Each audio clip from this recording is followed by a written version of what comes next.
నమస్తే. మనం జూన్ మాసం యొక్క రాశి ఫలాల గురించి తెలుసుకుందాం. అందులో భాగంగా కుంభరాశి వారికి ఎలా ఉందో మనం చూద్దాం. కుంభరాశి గనుక చూసుకుంటే ఈళ్ళకి ఏలినాటి శని మూడో యొక్క స్టేజ్ నడుస్తుంది. ఈ మూడో స్టేజ్‌లో ఎలా ఉంటుంది అనే దాని గురించి ఉగాది రాశి ఫలాల్లో చాలా క్లీన్‌గా ఎక్స్‌ప్లెయిన్ చేయడం జరిగింది. ప్రతి ఒక్కళ్ళు ఎవరైనా గనుక మిస్ అయ్యి ఉంటే దాన్ని కంపల్సరీ చూడండి. అంతేకాకుండా దాంట్లో మీకు చాలా రెమెడీస్ కూడా చెప్పడం జరిగిందండి. అవి రహస్యంగా మన శాస్త్రాల్లో చెప్పిన వాటిని మీకు అందించడం జరిగింది. ఎవరైనా గనక ఉగాది రాశి ఫలాలు గనక ఎవరైనా మిస్ ఉంటే అదొకసారి కంపల్సరీ చూడండి. అయితే ఇప్పుడు పర్టిక్యులర్‌గా మనము జూన్ మంత్ రాశి ఫలాల గురించి మాట్లాడుకుంటున్నాం కాబట్టి, జూన్ మంత్ నుంచి ఈళ్ళకి చాలా వరకు ఇంప్రూవ్‌మెంట్ ఉంటుంది ఏలినాటి శని యొక్క ప్రభావం వల్ల. మనం డీటెయిల్స్ గనక చూసుకుంటే ఫస్ట్ కుంభరాశి వాళ్ళకి మనకి అందులో ఉన్న నక్షత్రాలు గనక చూసుకుంటే, ఇందులో ధనిష్ట 3, 4 పాదాలు, శతభిషం 1, 2, 3, 4 పాదాలు, తర్వాత పూర్వభద్ర 1, 2, 3 పాదాలంతా మనకు కుంభరాశిలో ఉంటాయి. గ్రహాల యొక్క సంచారం గనక మనం చూసుకుంటే సూర్యుని సంచారం మిథున రాశిలో ఉంటుంది. బుధుని సంచారం కూడా మిథున రాశిలోనే ఉంటుంది. శుక్రుని సంచారం వచ్చేటప్పటికి మీన రాశిలోను, కుజుడు సింహ రాశిలో ఉన్నారు. ఈ యొక్క గ్రహస్థితిని ఈ ఈ యొక్క గ్రహస్థితిని బట్టి మనం చూసుకుంటే మనకి లఘు గోచారము, సూక్ష్మ గోచారం అనే ఒక కాన్సెప్ట్ ఉంటుంది. దీని ద్వారా సమరీ ఎలా ఉండబోతుందని బ్రీఫ్గా కనుక మనం చూసుకుంటే వీళ్ళకి మిక్స్డ్గా ఉంటుంది ఈ మంత్ అంతా మనం తెలుసుకోవాలి. అందులోనూ సూర్యుడు వీళ్ళకి 5వ ఇంట్లో ఉండటం వల్ల విపరీతమైన శోకం వచ్చే అవకాశం ఎక్కువగా ఉంటుంది.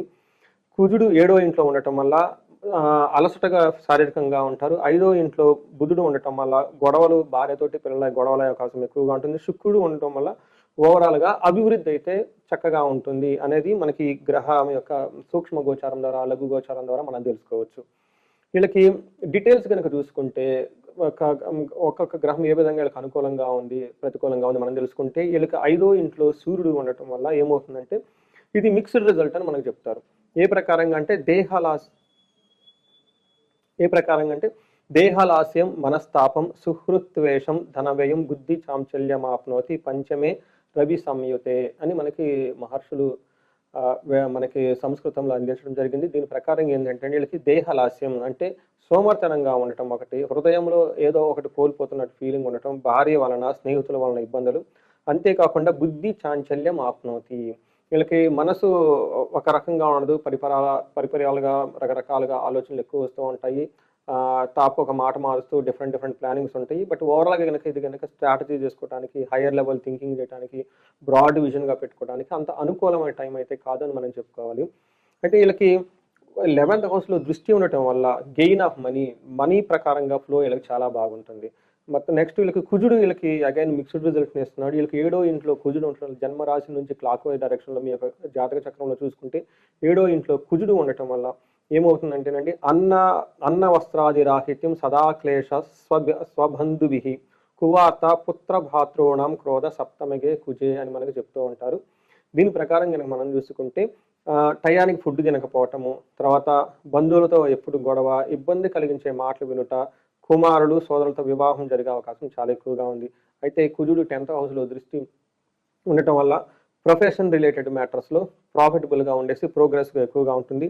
2వ ఇంట్లో దృష్టి ఉండటం వల్ల డిస్ట్రక్షన్ ఆఫ్ ఫైనాన్స్, ఏదైనా కనుక కూలిపోయే అవకాశం ఎక్కువగా ఉంటుంది, థెఫ్టింగ్ జరిగే అవకాశం ఎక్కువగా ఉంటుంది. ఇది కొంచెం జాగ్రత్తగా కుంభరాశి వాళ్ళు చక్కగా మేనేజ్ చేసుకోవాలి. పర్టికులర్గా మీకు సంబంధించిన వస్తువులు కోల్పోయే అవకాశం ఎక్కువగా ఉంటుంది. దీనితో పాటు ఏమంటారు ఇబ్బందులు కలిగించే వార్తలు కూడా అవకాశం ఎక్కువగా ఉంది. శుక్రుడు వీళ్ళకి 3వ ఇంట్లో ఉండి 9వ దృష్టి చూడటం వల్ల ఇది ఒక రకంగా చాలా మంచి పొజిషన్ అని మనం చెప్పుకోవాలి. శుక్రుడు వీళ్ళకి ఏ విధంగా మంచి చేస్తారంటేనండి గౌరవ వృద్ధి, మాటలు చలామణి అవటం, తర్వాత బతుకుదెరు, కొన్నిసార్లు ధనవ్యయం విపరీతంగా ఖర్చు అవటము, ఓవరాల్గా ప్లేజర్స్, తర్వాత హార్మోనీ భార్యాభర్తల మధ్య ఉండే చాలా అవకాశం ఎక్కువగా ఉంటుంది. మనం ఇదే రాశికి సంబంధించిన వాళ్ళకి నక్షత్రం వైజ్ కనుక చూసుకుంటే మనకి అంగగోచారము అన్న ఒక కాన్సెప్ట్ మహర్షులు ఇచ్చారండి. దీని ప్రకారం నక్షత్రం వైజ్ ప్రిడిక్షన్ ఇంకా మనకి చాలా క్లీన్గా ఎక్కడ అనుకూలంగా ప్రతికూలంగా ఉందో మనం తెలుసుకోవచ్చు. అందులో ధనిష్ట నక్షత్రం కనుక చూసుకుంటే వీళ్ళకి జయప్రదంగా ఉంటుంది, ధనప్రాప్తి ఉంటుంది, రాజ్యలాభం ఉంటుంది. అదే ఛాలెంజెస్ కనుక చూసుకుంటే వీళ్ళకి భయము, బంధనము, ధనహీనత అనే 3 ప్రతికూలంగా ఉన్నాయి. డబ్బు విషయంలో కొంచెం ప్రాబ్లమాటిక్గా ఉంటుంది, ఏదో విషయానికి ఎక్కువగా భయపడుతూ ఉంటారు. తర్వాత శతభిష నక్షత్రం వాళ్ళకి ధనప్రాప్తి ఉంటుంది, జయప్రదంగా ఉంటుంది, ధనలాభం ఓవరాల్గా బాగుంటుంది. అయితే వీళ్ళకి ధనహీనత, భయము, బంధనము అన్న ఒక మూడు అనేది నెగెటివ్ ప్రతికూలంగా ఉన్నాయి. ఇక్కడ బంధనము అంటే ఒక కన్‌ఫ్యూజ్ అయిన స్టేట్‌లో ఉంటారు ఈళ్ళు. ఎటెళ్తే బాగుంటుంది? ముందుకెళ్తే బాగుంటుందా? లేదంటే అటెళ్దామా? అని ఇట్లాంటి విషయాల్లో ఒక కన్‌ఫ్యూజన్ స్థితిలో ఉంటారు. ఈ స్టేజ్‌లో గనక యాస్ట్రాలజర్స్‌ని గనక కలిస్తే చక్కగా వాళ్ళ జాతక చక్రం చూసేసి మీకు విశ్లేషణ ఇస్తారు. ఎటు ఎళ్తే బాగుంటుందనేది. లేదా మీకు సబ్జెక్ట్ మ్యాటర్ ఎక్స్‌పర్ట్స్ గాని, ఎవరైనా తెలిసిన వాళ్ళు గనక ఆ ఫీల్డ్‌లో ఎక్స్‌పీరియన్స్ ఉన్న వాళ్ళతో గనక చూపించుకొని, వాళ్ళ డైరెక్షన్ తీసుకొని ఎళ్తే చాలా బాగా క్లారిటీ ఉంటుంది. పూర్వభద్ర నక్షత్రం వాళ్ళకి ఈ మాసం అంతా జయప్రదంగా ఉంటుంది. ధనలాభము చూపిస్తుంది. వీళ్ళకి ఛాలెంజెస్ ధనహీనత, బంధనము. ధనానికి సంబంధించిన విషయంలో ఇబ్బందులు పడుతూ ఉంటారు. అంతేకాకుండా బంధించబడినట్లు ఉండే సిచ్యువేషన్ కూడా వీళ్ళకొస్తుంది. ఇక్కడ బంధించబడడం అంటే కన్‌ఫ్యూజ్ అయిన స్థితిలో ఉంటారు. ఎటెళ్తే బావుంటుంది? ఫ్యూచర్ ఎలా ఉంటుంది? ఎలాంటి డెసిషన్ తీసుకోవాలి? అన్న ఒక కన్‌ఫ్యూజన్‌లో ఉన్న స్థితిలో ఉంటారు. దీని నుంచి పోగొట్టుకోవటానికి వీళ్ళు బుధుడికి సంబంధించిన పరిహారాలు ఎక్కువగా చేసుకుంటే చాలా బాగుంటుంది. ఇంతే కాకుండా శతభిష నక్షత్రం వాళ్ళకి స్త్రీల ద్వారా ఇబ్బందులు కలిగే అవకాశం ఎక్కువగా ఉంటుంది. స్త్రీలైతే పురుషుల ద్వారా ఇబ్బంది కలిగే అవకాశం ఎక్కువగా ఉంటుంది. పూర్వభాద్ర నక్షత్రంలో వారికి కూడాను స్త్రీ నాశనము వాళ్ళ ఇంట్లో ఉన్న కానివ్వండి, లేదంటే ఆఫీసులో కానివ్వండి, స్త్రీల ద్వారా వీళ్ళకి ఇబ్బందులు వచ్చే అవకాశం ఎక్కువగా ఉంటుంది. ఇదే విధంగా స్త్రీలు కనుక అయితే ఈ నక్షత్రం వాళ్ళు పురుషుల ద్వారా వీళ్ళకి ఇబ్బందులు వచ్చే అవకాశం ఎక్కువగా ఉంటుంది. ఈ ప్రకారంగా మీరు కనుక చూసుకుంటే వీళ్ళకి ఒక మిక్స్డ్‌గా ఉంది అని మనం తెలుసుకోవచ్చు. పరిహారాలు గనక చూసుకుంటే వీళ్ళకి కుజుని వల్ల ధనహీనత వచ్చే అవకాశం ఎక్కువగా ఉంది. అందుకని సుబ్రహ్మణ్యేశ్వర స్వామి ఆరాధన చేసిన, సుబ్రహ్మణ్యేశ్వర స్వామి భుజంగా స్తోత్రం చదివినా, సుబ్రహ్మణ్యేశ్వర స్వామి అష్టకం చదివినా గానీ, సుబ్రహ్మణ్యేశ్వర స్వామికి సంబంధించిన ఏ దేవస్థానానికి వెళ్ళినా చాలా బాగుంటుంది. ఇంతే కాకుండా వీళ్ళు ఒక కేజీ కందుల్ని గనక సత్పురుషులకు దానం చేస్తే ఇంకా చాలా మంచి రిజల్ట్ వచ్చే అవకాశం ఎక్కువగా ఉంటుంది. ఎవరైనా గనక ధనానికి ఇంకా ఇబ్బంది పడుతుంటే కుబేరు పాశుపతం చేపించుకున్న, కనకదార స్తోత్రం చదివిన, అష్టలక్ష్మి కు సంబంధించిన ఉపాసన చేసినా కానీ వీళ్ళకి ధన ప్రవాహం చాలా బాగుంటుంది. శుక్రుని వల్ల వీళ్ళకి భయం పడే సిచ్యువేషన్స్ వచ్చే అవకాశం ఎక్కువగా ఉంటుంది.